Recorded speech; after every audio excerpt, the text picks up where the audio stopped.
just a hearer of the word, I'm a doer of the word. This word teaches me that I am more than a conqueror. My spirit and my mind are prepared to receive and apply the message I'm about to receive. Remain standing. Go to Daniel chapter 6. Daniel chapter 6. Daniel chapter 6, and we're going to look at verse number 3. Say it again while you're flipping. Say, purity with a purpose. Hallelujah. I'm so proud of our students tonight. Many of them that are going to be making, that's all right, you can shout for them. Many of them that are going to be making an awesome pledge tonight, and I want to teach us all tonight, even this message. I don't want you to think this is going to be nice for the teenagers. It's going to be nice for you. Look at your neighbor and say, it's for you. And I'm not even talking to your neighbor tonight. I'm talking to you. Daniel chapter 6, verse number 3. Then this Daniel, whose name in Hebrew means God is his judge. Then this Daniel distinguished himself. Distinguished there in Hebrew means he was preferred. Somebody say, I'm preferred. Above the governors and satraps, because watch this, an excellent spirit. That word excellent, it means exceeding, extraordinary, surpassing spirit, which just means mindset was in him. In other words, he said, I'm not like everybody else, and I'm not trying to spend my life being like everybody else. And just because all of them doing it don't mean that I got to do it, because God is my judge. Look at your neighbor and say, this sounds like you. An excellent spirit was in him. That means he was extraordinary. That means when everybody else stopped on 5, he kept going to 10. When everybody else was trying to clock out right on the dot, he said, but I'm not done yet. If there was a few excellent people here in the auditorium on Wednesday Night Live, I wish you'd make it known. All 40 of you. Okay, all right, watch this. Then this Daniel was preferred above everybody else, because he refused to be like everybody else. So much so the king thought of setting him over the entire nation or realm. Father, tonight, speak to us that we might move in what you have ordained. I am speaking to people, Father, of excellence. I am speaking to people, Father, of power. I am speaking to people that have decided not to be average. And so tonight, Father, I pray that you would speak to us in such a powerful and such a significant way that we would move and walk in those things that you have ordained. And we honor you for it now. In Jesus' name, somebody shout hallelujah. As you take your seats, high five 2 or 3 people, you know the title is Purity with a Purpose. Purity with a Purpose. This message is for the culmination of several weeks of training that some of our students went through about sexual purity. And as I've already said, this message isn't just for them, but for everybody. Somebody say it's for me.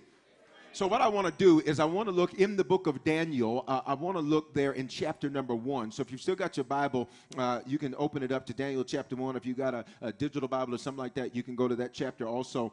Or if not, you can just look on the screens, because I want to walk through a few verses to see why this Daniel was so excellent and so impressive that the king thought of placing him, watch this, as the de facto prime minister. That means he would have the authority to act on behalf of the king, which means the king had to think that there was something pretty exciting and extraordinary about this young man. So much so that the other people who will watch this, Daniel as a Hebrew was not the same race or ethnicity as the king, which means the king said, I'm going to pick an outsider to do this job, because I think an outsider can do it better than somebody on the inside.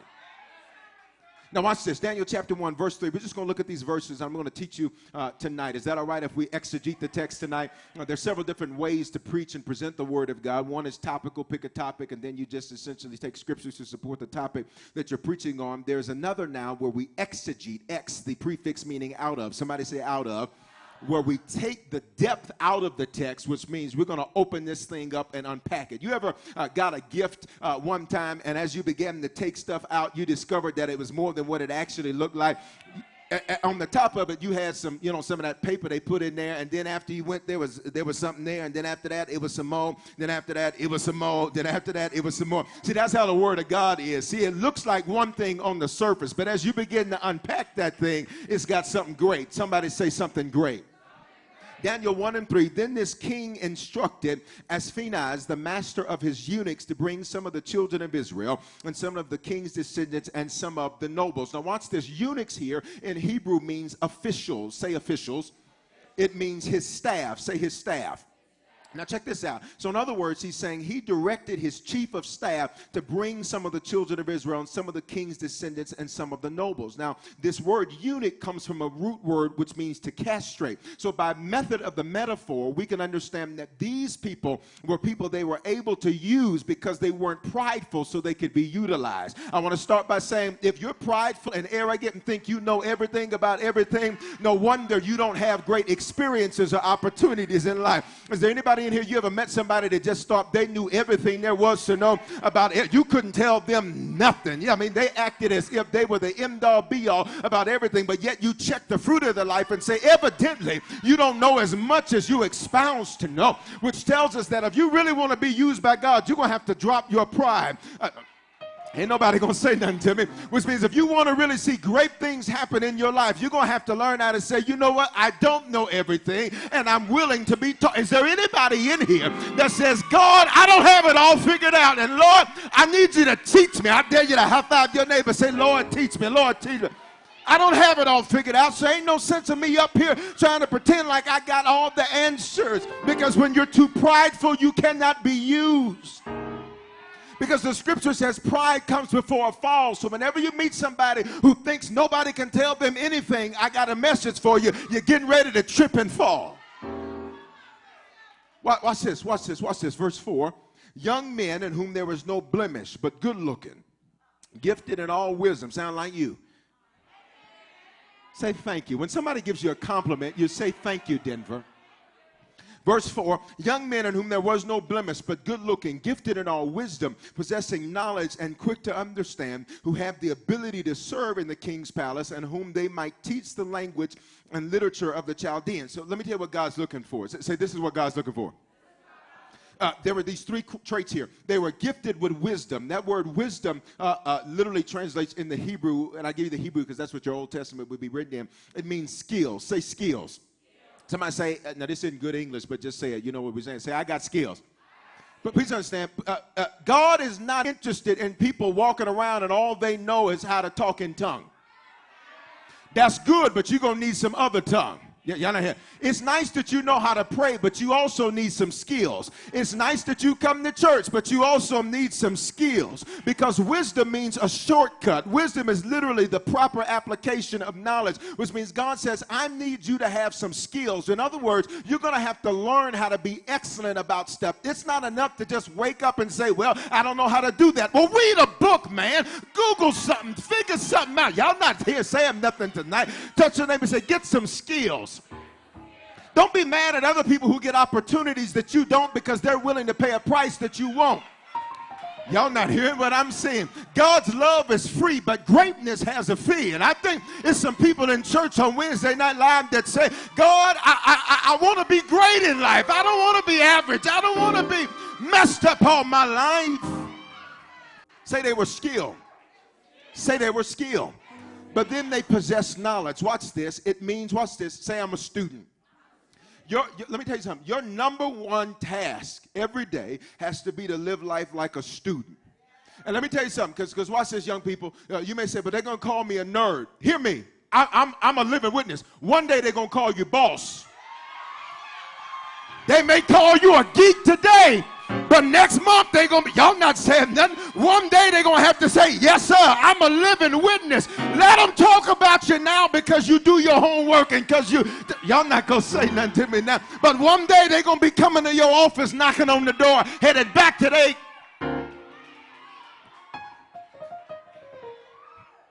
Tell your neighbor, say, learn something.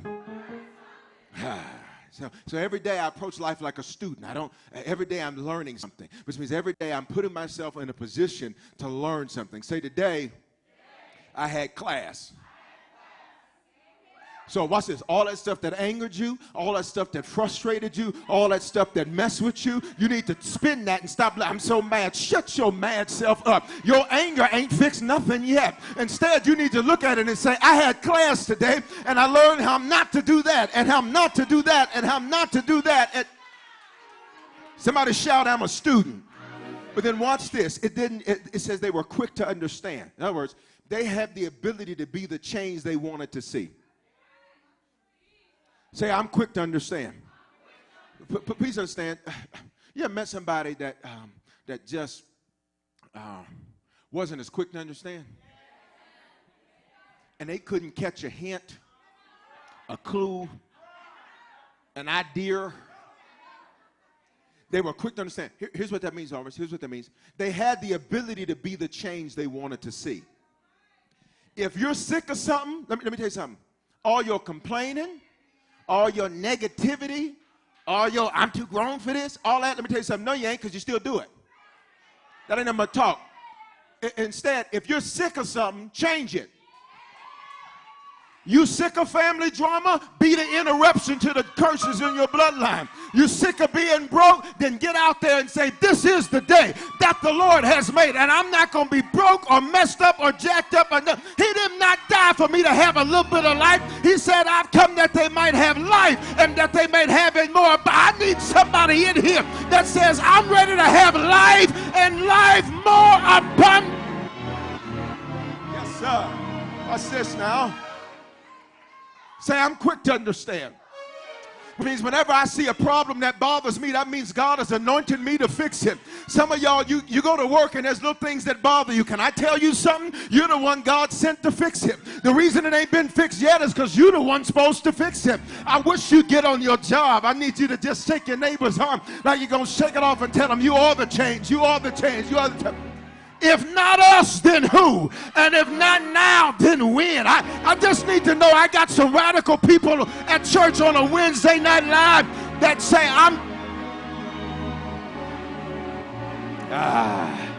watch this, verse 5. And the king appointed for them a daily provision of the king's delicacies and of the wine which he drank, and 3 years of training for them, so that at the end of the time they might serve before the king. Look at me. So here's what's happening. The nation has been captured, and they're captured by the Babylonians. Say Babylonians. And in the book of Daniel, you actually see several different regimes that happen.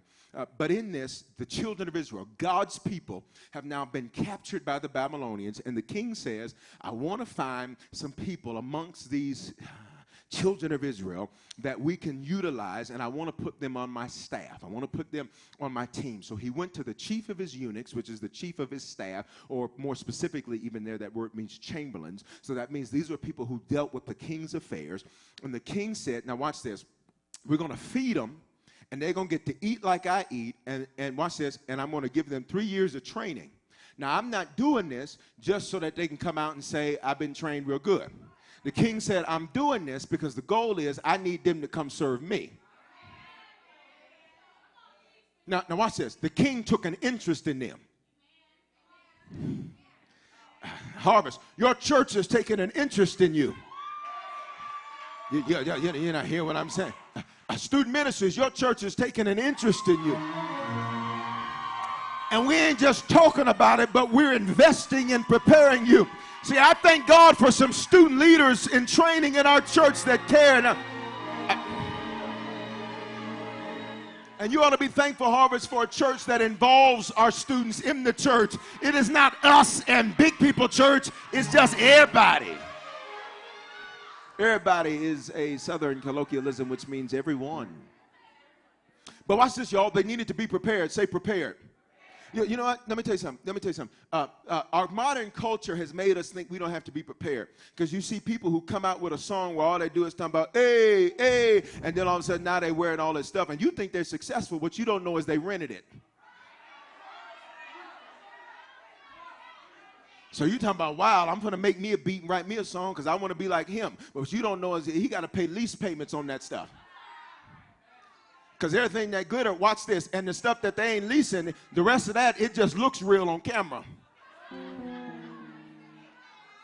Because I found something out. When you watch this, when you're really successful, you don't really like to be that open about it. Because now you make yourself a target. So the people who are flashy, bling, bling, bling, bling, always got to tell somebody how much they got. I'm going to tell you, they probably don't have as much as you think they do. So they have to project it to you. Here's the point. Is that so in our culture, because it seems like people get to just start here just like, wow, overnight.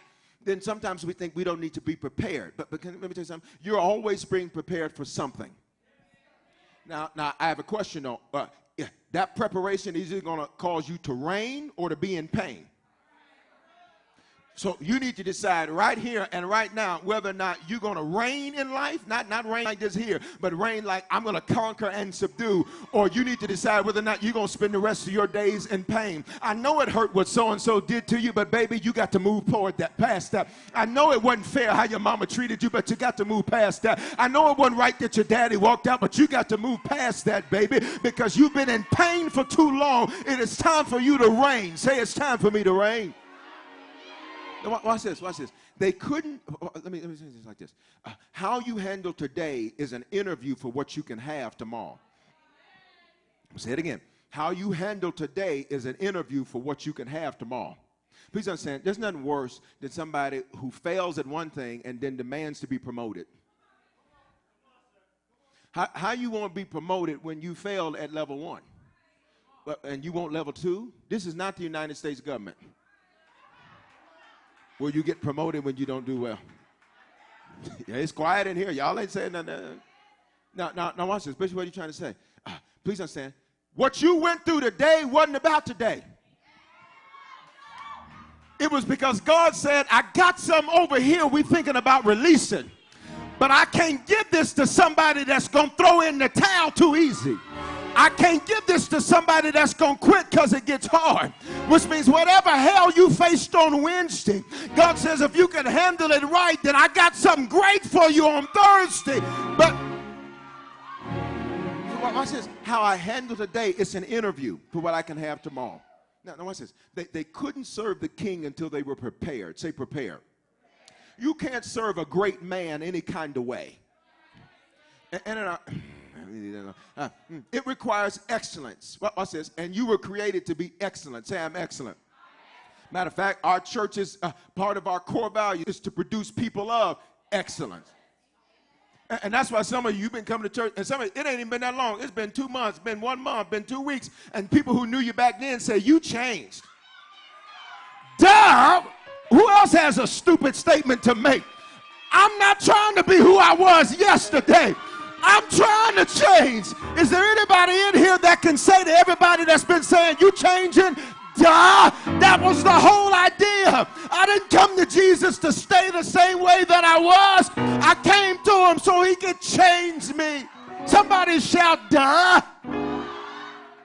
Who else has a stupid comment to make?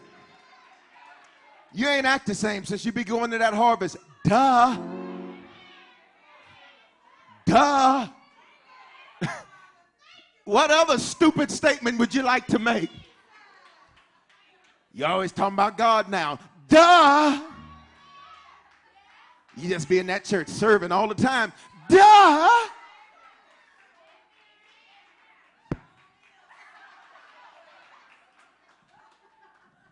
If nobody's saying you're different, then something's wrong. That means you're still just like them. Watch this. Watch this. Watch this. Verse 6. Now, from among those sons of Judah, say Judah, were Daniel, Hananiah, Mishael, and Azariah. Now, watch this. Judah in Hebrew means praise. Say praise. Say it loud. Say praise. Now watch this. I need to say this. God is looking for some people. And in light of what we're getting ready to do, especially some young people. And young just ain't chronological.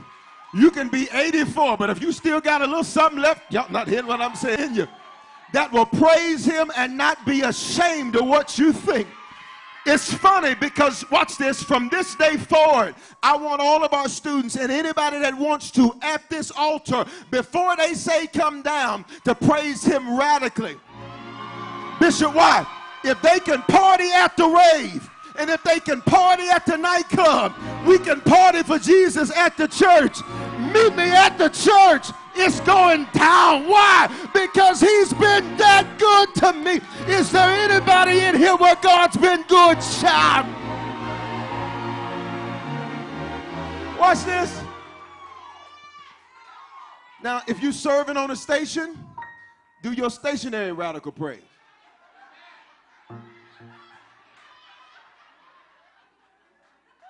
Because here's what happens. People, I just want to party. Let me tell you something. Partying ain't drinking and getting high. Let me tell you what that's called. That's called anesthetizing.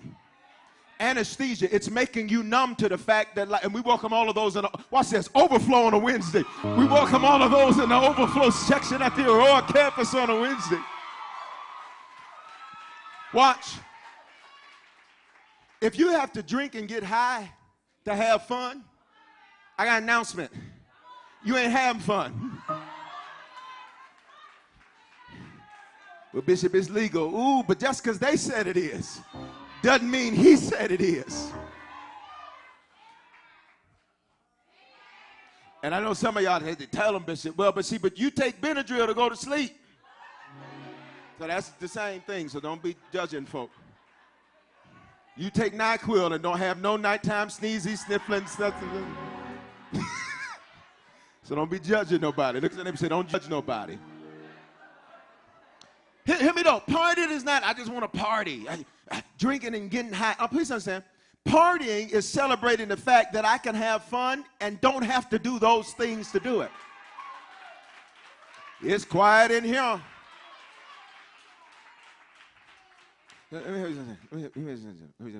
If you need assistance in feeling good, watch this, because I'm going to get some of y'all, because some of y'all like, Bishop, tell him, because I'm not a drunk. But I'm going to go and come down your row. But I just need something to take the edge off. The edge of what? Reality? It's quiet up in here. All you're doing is taking something that depresses in an effort to try to not be depressed. So can you explain to me the logic that makes, the sense that makes? That's like going to Krispy Kreme talking about I'm going to lose some weight today. It's going down. I'm going to the gym. Or going to the DoubleTree and getting some of them cookies. God, pray for me. Because see, when I think of the goodness of the cookie and all it's done for me. No, listen. Okay, let me just so now I try not to mess with sweets. I really do. Somebody got me a dessert thing the other day, and I said, give me a spoonful. I had a spoonful and said, now take that out of my face. But now those cookies, no, they put something in them that's not normal.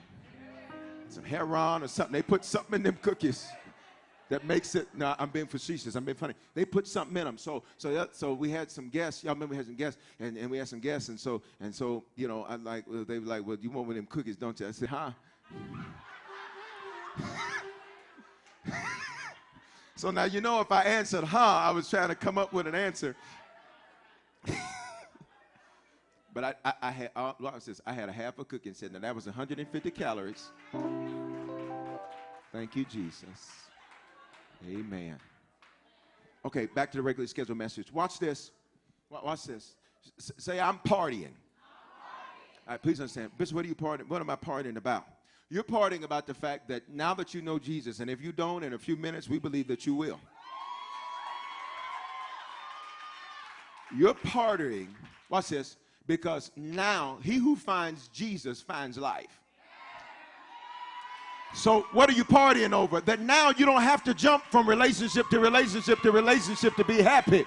You found the source of joy and the source of... What? And so to every Christian that's always depressed and always going through, would you please just be quiet? Because I tell you something, it can be a lot worse. It's somebody that would pay to have your problems. Touch your neighbor and say, God's been good to you. How you think you've been making it all these years? Because of who you know? Man, please. You've been doing as well as you've been doing because God, even if you weren't faithful to him, God said, but I believe that you go. Watch this. Watch this. Watch this. Verse 7. To them, the chief of the eunuchs gave names. So Daniel's got his three friends here. Got it? And so the chief of the eunuchs, the chief of staff, gave names. He gave Daniel the name Belteshazzar, to Hananiah, Shadrach, to Mishael, Meshach, and to Azariah, Abednego. So check this out. These are Babylonians, and Daniel and his friends are what? Israelites or Hebrews. Okay? Either of those terms works. Now check this out. They gave them names of Babylonians. They were Babylonian names. Now, first thing I want you to see, Daniel surrounded himself with friends of excellence.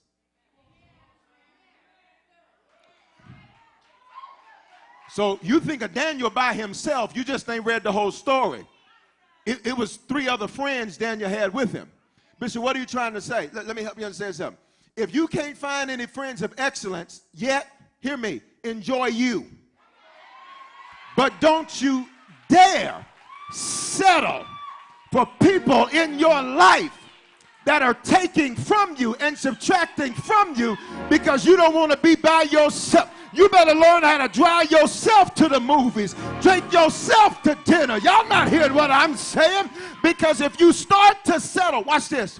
If you show me the people around you most, I'll show you who you're becoming.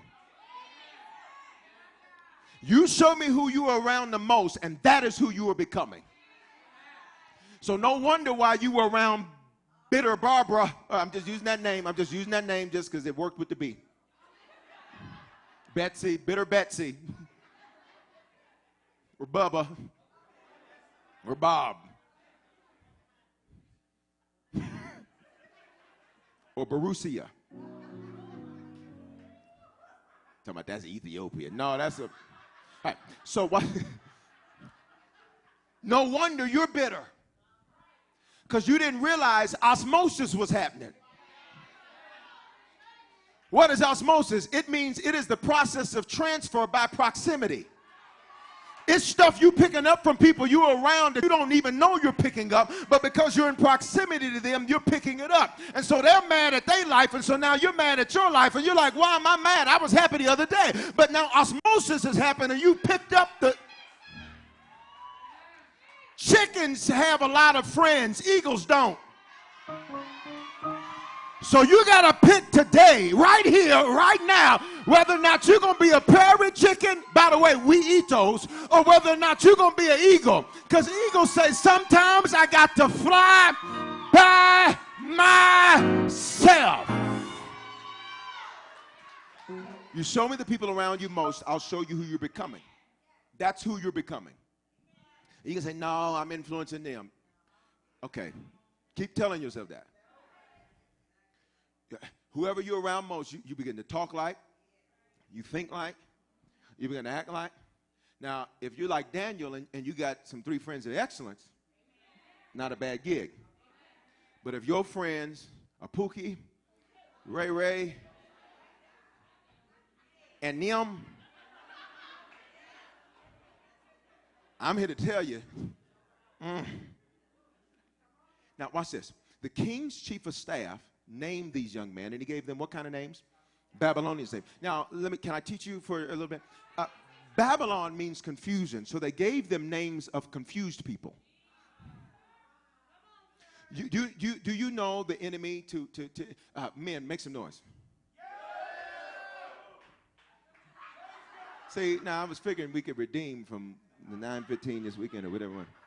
Okay, fellas, make some noise. Make some noise. Yeah, thank you. He patted it. Okay, good. You sound real big. Sound real good. Now watch this. Watch this. Watch this. Watch this. The greatest enemy to a man is broken focus. Watch this. That's why when a man is on his quest of success and conquering and subduing, because that's what we were created to do, men. We were not created to be, I'm going to say something. Doggone it. No.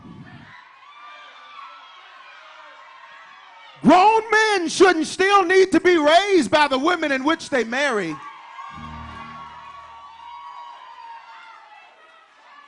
That's called a spirit of mammy. Okay, 2015, getting ahead of myself. Okay. All right, so, men, we were created to conquer, rule, subdue. Lion, Mufasa. All right. So do you know what Satan uses against a man that's focused? She has a name. Delilah. One who weakens or makes poor is what that name means in Hebrew. But so what are you trying to say? Broken focus is the greatest enemy to a man. Because it's not for a lack of strength or will, it's for a lack of focus. You ain't got to like what I'm saying. It was true before I said it. Bishop, what are you trying to say? They gave them names of confusion. Say confusion. So the king's chief of staff named these young men. Watch this. They gave them what kind of names? Babylonian names. And they were what kind of people? Israelites or Hebrews. But now, these weren't just any names, y'all. They named them after, watch this, Babylonian gods. I don't think you understand what I'm saying. Hananiah, they named Shadrach. Now, Hananiah in Hebrew means grace. Mishael, they named Meshach, which his name in Hebrew means provision. Azariah means favor. They named him Abednego. Daniel's name means God is the judge. They named him Belteshazzar. So you had grace, provision, favor, and God the judge. That they named, watch this, after Babylonian gods. You don't understand my question. You understand my question. Maybe you don't understand it because I haven't asked it. Why would they name these 4 young men after something they worship?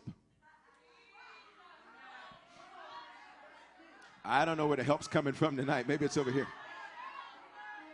These 4 Hebrew boys, or young men rather, they changed their name from these Hebrew names and they give them these Babylonian names, which means confusion. But they're not just any Babylonian names. They named them after Babylonian gods. Well, what do you do to a god? You worship it. They named these 4 young men after something they worshiped. Y'all not hearing what I'm saying? Which means evidently, watch this, even their enemies realized there was something great about them. So they named them something they worship. Hello, good evening. Can I make an announcement to you? If you got a lot of hell going on today, it is only an indication of the victory that is to come tomorrow. If you look at the vicissitudes you have today, you'll know how much victory you'll have tomorrow. Well, vicissitudes just means problems. I says, they named them after, so every time they called their name, they were calling something they worship. Can I ask you a question? Could it be that maybe you're not so messed up and maybe you're not as jacked up? Could it be that really you are a threat to hell?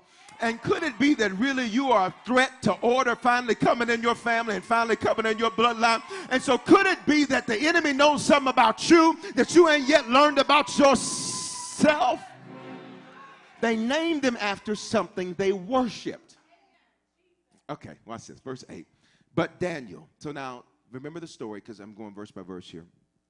They said, we're going to give these guys all the king's delicacies and his wine, everything the king has to offer. We're going to give these guys and we're going to prepare them.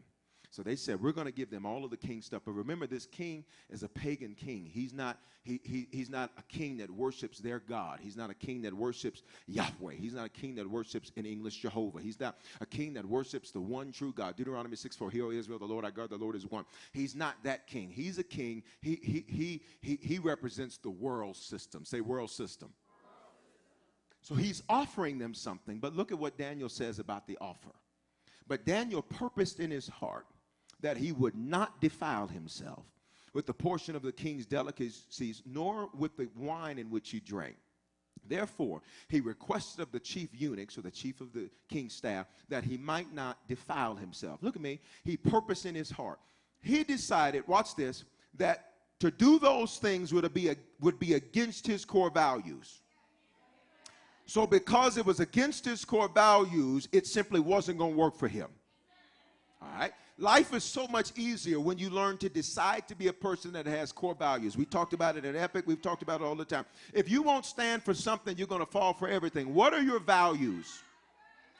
Core values are non-negotiables. Doesn't ever say quit negotiating. You do know negotiating means you're actually saying it's worth less. That's why Rolls Royces don't go on sale. Bentleys don't have discounts. Now, I'm not saying be materialistic, but I'm just saying, when's the last time you caught a sale at the Gucci store? When's the last time you went to the Louis store and they had a sale? You know why? Because they say, you're going to pay top dollar because we're worth every bit. I'm trying to tell somebody in here, you've been negotiating over your value as a human being for too long, and you've been settling for the relationships you're in, settling for the friendships that you're in, settling for the life that you're in. But tonight, somebody shout tonight. But tonight, we end the negotiations because you're worth it. Is there anybody in here that knows that when God made them, he made them to be worth something? Now watch this. Let me give you an example of this core values things. Church attendance, for example. Got real quiet right there. I have a personal core value that says I don't miss church. If I'm not here, it's because I'm preaching somewhere. And then I'm still preaching here. Now here's what I need to get. I don't miss church. I do not believe in that. In 17 plus years of vocational ministry, I just for the sake of discussion, it's been less than 2 times, and that would have been due to an extremely extenuating circumstance. Bishop, what are you trying to say? Now, I'm just telling you, I don't believe missing church. So somebody says, oh, Bishop, so-and-so got a volleyball game on Wednesday. Oh, I ain't going. Volleyball, that way it covers everything. Basketball, track, football, everything. Volleyball. Oh, well, they like it so much. Well, they need to find a team they like that plays on Thursdays. Because I don't know, Miss Church. Bishop, it's no big deal because your core values say it's not. But Jesus' core values said he didn't. Now watch this. If God didn't miss church for nothing, and think about it, he really didn't have to be there. I mean, no, really. I mean, they were preaching about him. He was the Word wrapped in flesh. He was the Word incarnate. So as the rabbis getting up to teach from Torah, as they would have as a Hebrew, the first 5 books of your Bible, I mean, what really is the rabbi going to? I mean, what is he going to tell them? Hear, O Israel, the Lord our God, the Lord is one. He's like, that's true. I did say that. Are you hearing what I'm saying? So if anybody had a reason to miss church, it would be Jesus. Because what you going to teach him about himself? But he gave us an example that he didn't miss for nothing and for nobody. But if your core values tell you, well, it's no big deal, well, then it's no big deal to you. If a friend lies to you, ooh-wee. Do the doom, do that, do.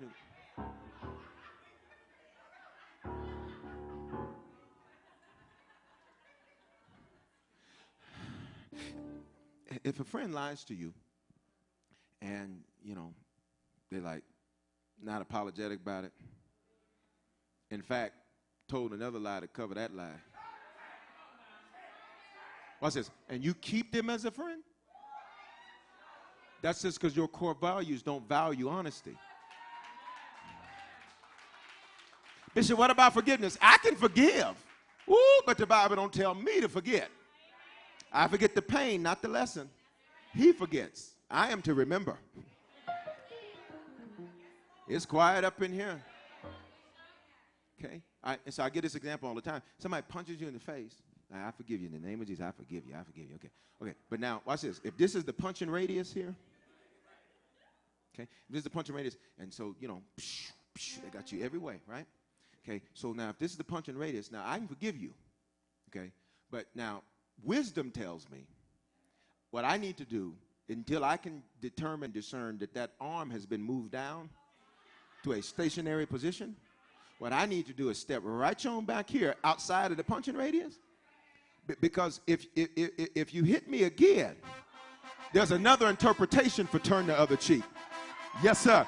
The interpretation for the turn the other cheek is, as I'm coming in for my right hook, I wanted you to see me turn it.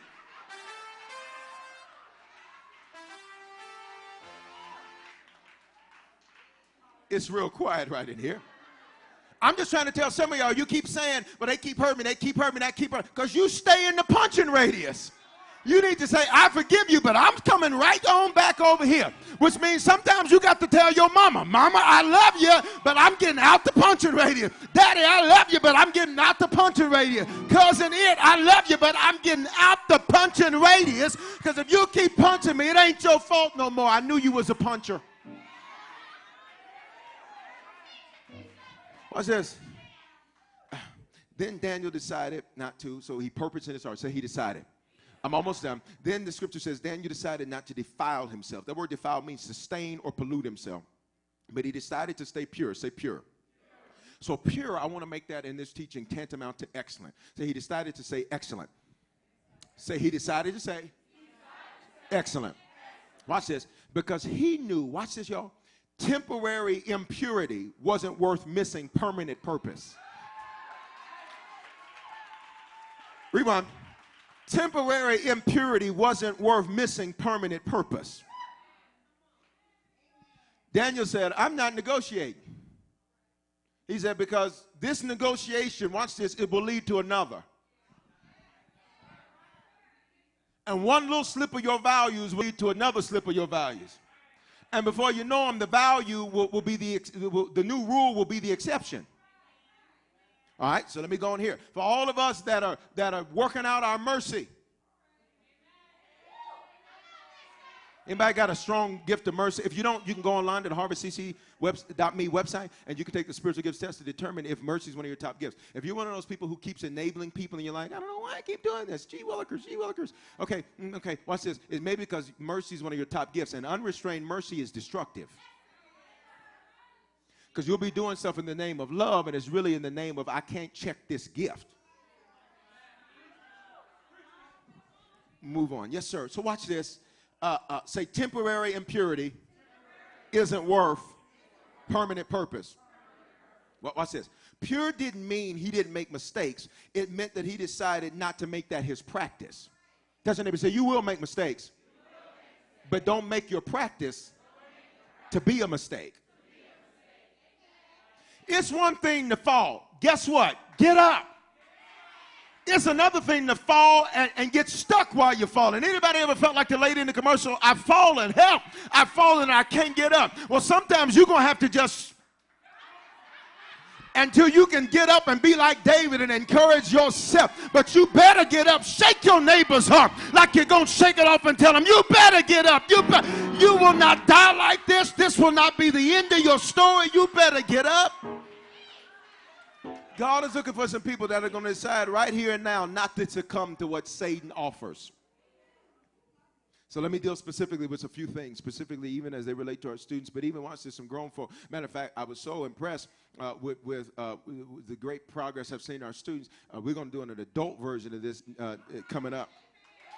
The training they went through. But watch this. All right, so what does Satan offer? What does the world system offers? Well, it offers a few things, okay? It offers gossip. Oh, come on, church people. Gossip is repeating anything you don't know firsthand to be true. Firsthand ain't somebody told you firsthand. You ever met somebody, I can't stand so-and-so. When did you meet him? Well, I ain't met him. I just know I don't stand him. We have a word for you where I'm from. We call you assassinators. Watch this. So let me deal specifically with some student stuff. All right, so what does the world offer? Being disobedient to your parents. You got quiet right there. Well, Bishop, my mama just don't understand. Truth is, she probably don't, but until you pay for it.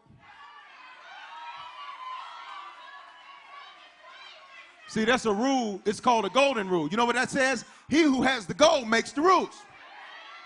So you can do whatever you want to do out there.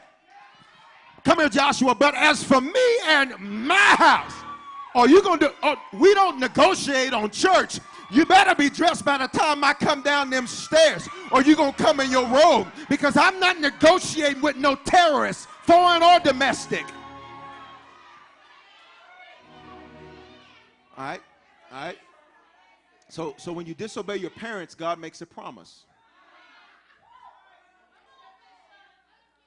It's quiet in here. Now, let me go on and say, because I know, but Bishop, parents just don't understand. All right, so let me come on the other side. All right, so here's but parents, that's not a justification to be no half put together parent.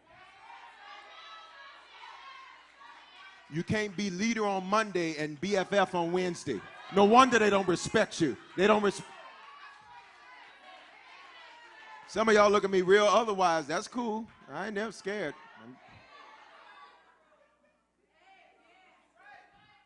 All right, so what else does the world offer? Being ratchet. Ooh, she ratchet. Because he ratchet. Okay, watch it. Ratchet, for those of you unfamiliar with that term, it is urban vernacular for one who is lacking tact, couth, and other general qualities of excellence. Ratchet is the meeting started at 10. They come in there noisy at 10:15 and asking you what you looking at When you look at them coming in there noisy, ooh, they ratchet.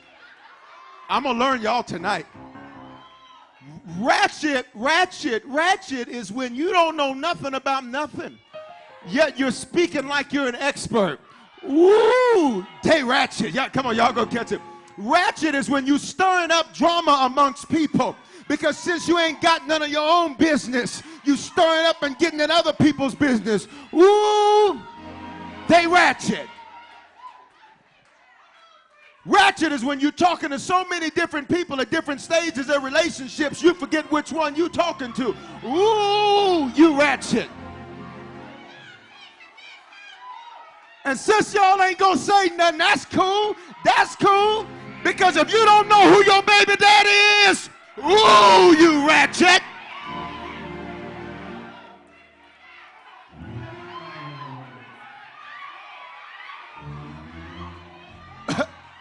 I think I feel another.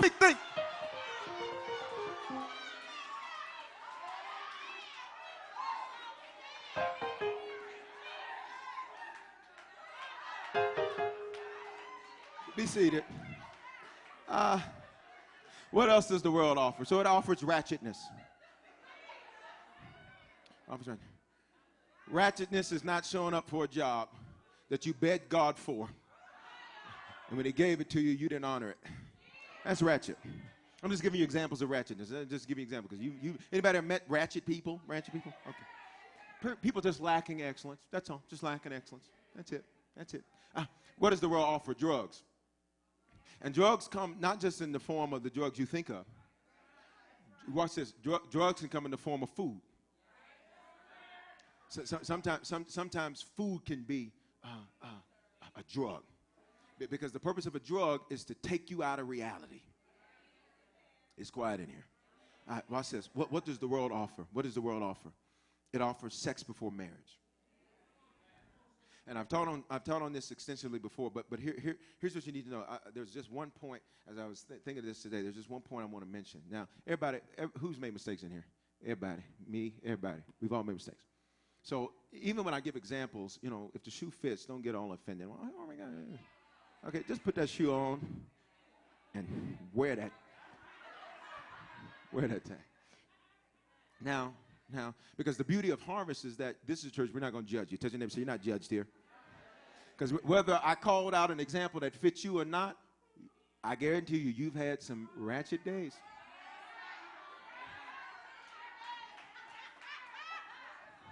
Good evening, good afternoon, good morning. But now watch this. Here's the point with sex before marriage. And here's the deal. And this is I'm not going to have, so don't worry. Some of you think, oh my God, he's going to ask me to raise my hand. No. Okay. Watch this though. Sex before marriage lies to you. Listen to me. And makes you think you love who really just relieved your boredom.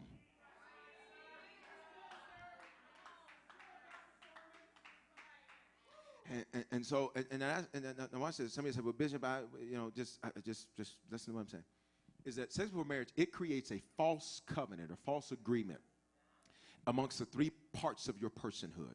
See, you are a spirit that has a soul, mind, thoughts, will, and emotion that lives in a physical body, right? So that's who you are. So when you have sex before marriage, you are combining all three parts of your humanity, watch this, with somebody else's humanity.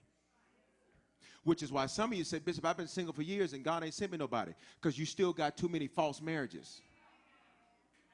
So in the spirit, it'd be illegal for him to send you somebody, because you still got Tyrone, Jimmy, Craig, this one, that one, the other one. And I'm not saying, don't look at me getting all weirded out, okay? I'm just trying to help you understand something. But tonight,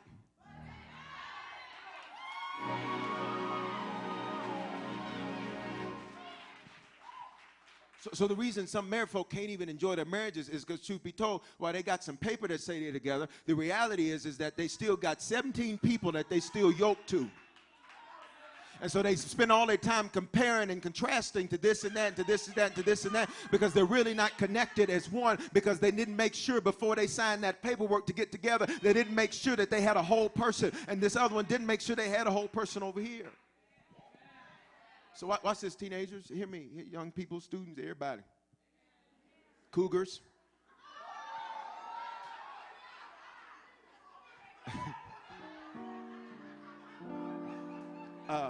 I ate before church. I shouldn't have did that.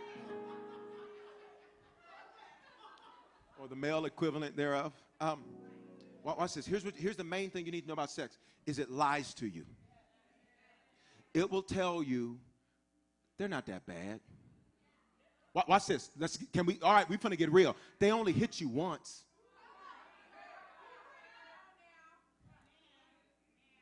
It's quiet.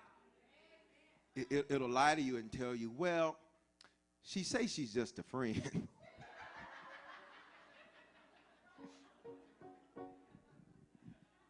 Sex before marriage, it's a liar.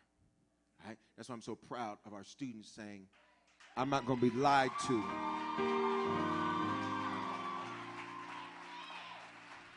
And hear me. Say there's another way.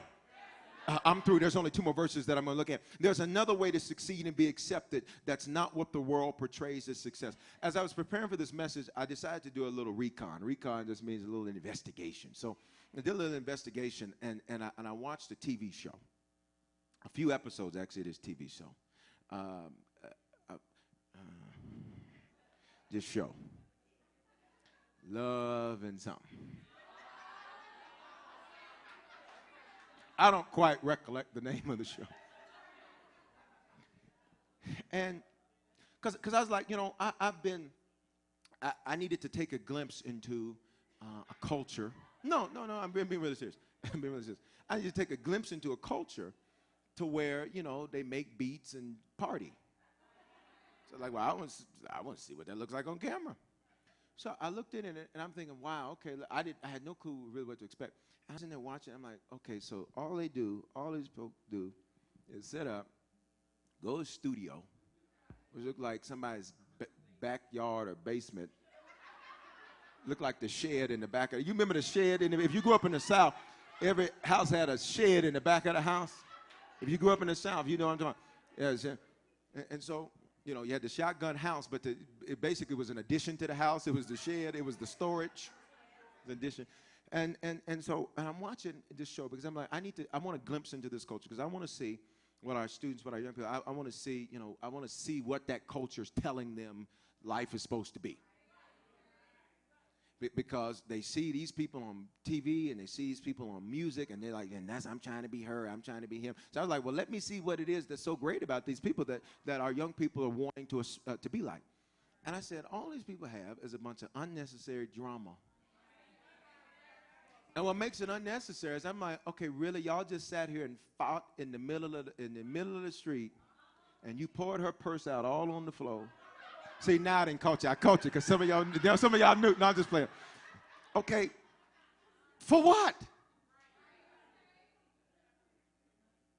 You sitting here, got all this drama, for what? You sitting here out to 2 o'clock in the morning on a Thursday night, talking about you living a baller life. Well, then why they have to pick you up? Ballers drive their own car.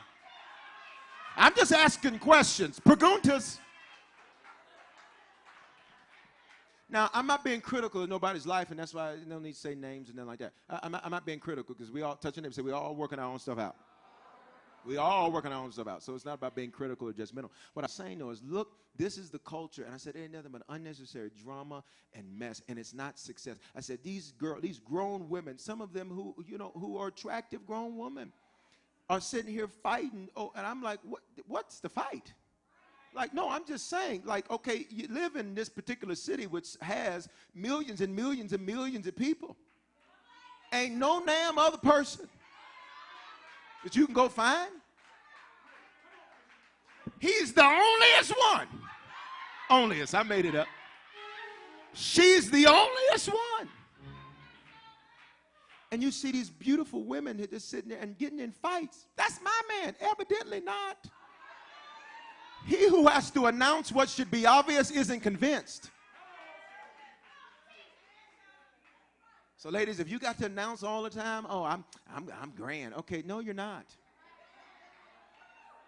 I'm a catch. Evidently not. You ain't been caught. No, don't announce it. Let it speak for itself. Fellas, if you handle your business, let it speak for itself. Now, let me move on, because let me move on. I was just looking. I was like, this is what our culture is receiving as success. And people are wanting to grow up to be like that. And I said, what would it be if some Christians, I don't know, in Denver, I don't know, let me read this report, in Houston, in Ackworth, in Fort Bragg, in Chanute, in New Orleans, in Dallas, in Richmond, in Orange, California. What if some Christians said, there's another way to succeed, and it doesn't require all of that unnecessary drama? I'm done. Here it is. Daniel, in that verse, in that same verse, in verse number 8, the scripture says that Daniel asked. Say he asked. He asked the chief of staff. He asked him. He said, could he not defile himself? Here's what you see. Say he was excellent. And remember, I asked you for the sake of this teaching, we're going to make excellent tantamount or equal to the word pure. Here's what he said. He said to the chief of staff of the king, he said, watch this. He said, may I have permission to not defile myself? Here's what I want you to see. Daniel was so excellent that he respected and honored authority, even when being rebellious could have been explained away. He could have said, well, you know, he's a pagan king. I'm not going to do what he says. I'm not doing that. Daniel was a man of honor. Say honor. He's a man of respect. Say respect. But watch this. Please understand, hear me, everybody. There's nothing cute or masculine or nice or great or whatever adjective you like to use there. There's nothing great about being a dishonorable, disrespectful person. We'll say it again. There's nothing great or nice about that. Say, I'm a person of excellence. Just, you know, some people say, I'm going to let them know, I'm going to let them know, I'm going to let them know. Really, what'd you let them know? Because an enemy is an enemy. All right, let's move on. Verse 19. Then the king, so we're skipping these verses. So what happens in between, they're like, listen, Daniel and his friends of excellence, say friends of excellence. They're like, we're not going to defile ourselves. And the chief of staff, he says to him, well, listen, if I do this and it doesn't work out, the king's going to be extremely upset. And he was like, man, the king's going to get real mad about this. And, you know, he could lose his job, he could kill him, so on and so forth. And so Daniel and his three friends, they make a deal. The deal is, well, let us, we're just going to eat, you know, fruits and vegetables, et cetera, et cetera. Let us do that. And then after 10 days, you can come judge to see. So after 10 days, when they came back, they were able to judge and see that Daniel and his three friends, say Daniel and his friends, he was able to see that they looked better than the guys eating the stuff the king gave them. Translation, them doing it God's way, when you checked at the end, they were better off than those who did it the world's way. See, I'm here to tell somebody that says, I've been following God and it doesn't seem like it's doing me any good. I've been faithful, it doesn't seem like it's working. Baby, wait to the end. Because when we check the end, I'm not talking about when you die and get over there. I'm talking about wait till Friday. Y'all not hearing what I'm saying? If you'll check a little bit later, you'll discover that everybody that was trying to do it the world's way, it didn't work. That's why some of you, let me talk to somebody tonight. You got friends that were in high school that you were like, they teased you because you went to church, and they teased you because you did this and did that. But now you look for them and you look at their life and you're like, my God, I'm so glad. I'm so glad I had the audacity to be different. Verse 20, and here it is, the coup de grace. Or verse 19, excuse me. Then the king interviewed them, and among them all, none, say none, was found like you.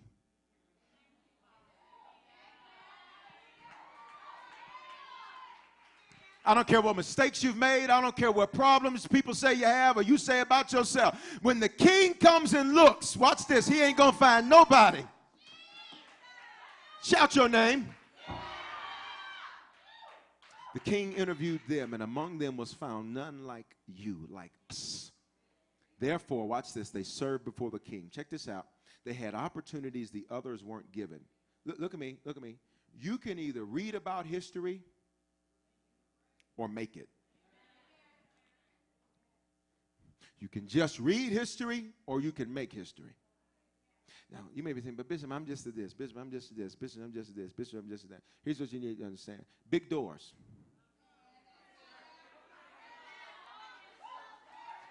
You might be a customer service rep at the bottom of the totem pole in the corporate structure, but big doors swing on small hinges. Which means touch your neighbor, say you're greater than you think. That was the wrong neighbor. Touch the other one, say there's more in you than you know. I'm here to tell, and I've been sent tonight to call that greatness that's on the inside of you out of you, to call that excellence that's in you out of you, to call that king that's in you out of you.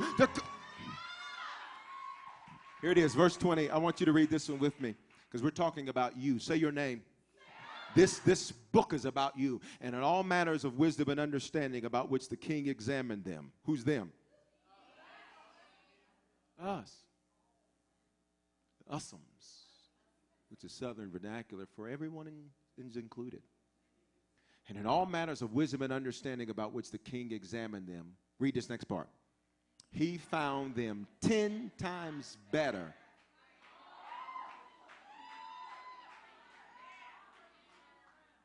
They were 10 times better than the world.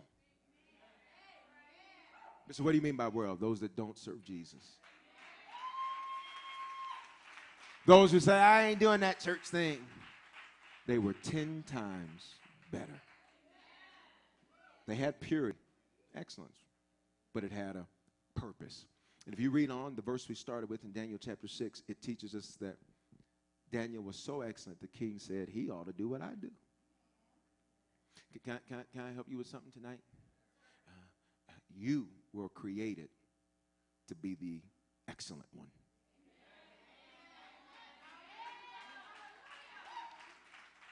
You were created to be the one that watch this, when your job looks at you,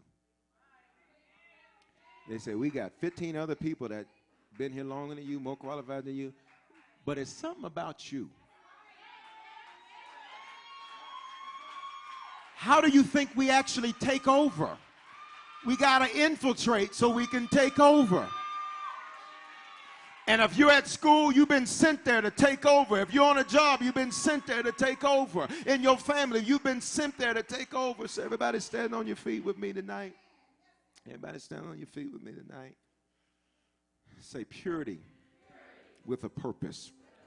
Say it again. Say purity with a purpose.